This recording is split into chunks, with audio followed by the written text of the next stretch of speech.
रामायण रे हनुमान भारतरू समुद्र लंघी लंका जाइथिबा कथा आपण सभी जानती। आउ यह भी जानिछंती जे कन्याकुमारी लंका को जोड़िबा पई प्रभु श्रीरामचंद्र राम सेतुर निर्माण करथिले। आउ एहारी उपरे बानर सेना लंका जाइथिले।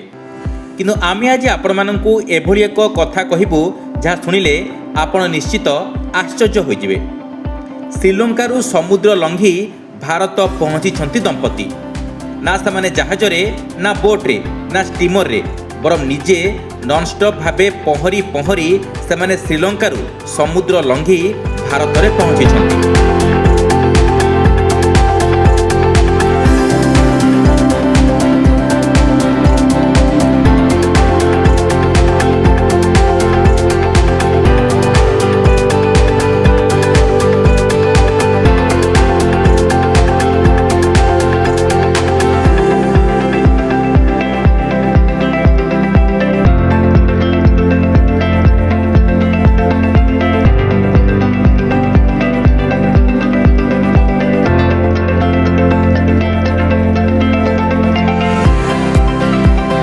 बेंगालुरु एक दंपति दानिश आब्दी एवं वृषाली प्रसादे एवं इतिहास सृष्टि करिसंती।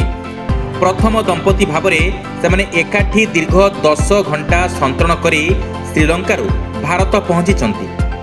पेशारे आईटी प्रोफेशनल होइतिबा ए दंपति गत गुरुवार मे 7 तारिख दिन भोर 4:30 श्रीलंकार तलाई मनारु यात्रा आरंभ करथिले।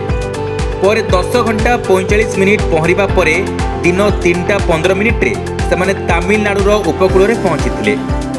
पहरिबा समर पूरा दृश्य को दंपति सेमानंकर सोशल मीडिया रे शेयर करचंती, जहाँ कि वर्तमान बेस भाइराल हेबारे लागिछि। सेथिरे सेमानंकु अनेक उच्च लहड़ी सहित प्रतिकूल पाग सहित संघर्ष करुथिबार देखिबाक मिलुछि।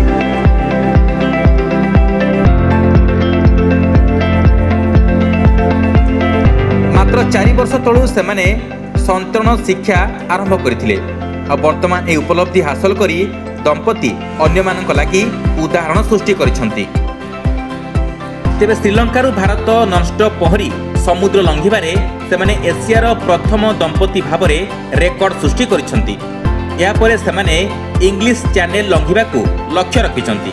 माने जलपथरे पहरी पहरी सेमाने फ्रांस रु इंग्लैंड यात्रा करिबा पई प्रस्तुत होइछंती। श्रीलंकारु भारत पहरी आसिबा भितरे सेमाने राम सेतुर किछि अंश देखिथिबार दाबी करछंती।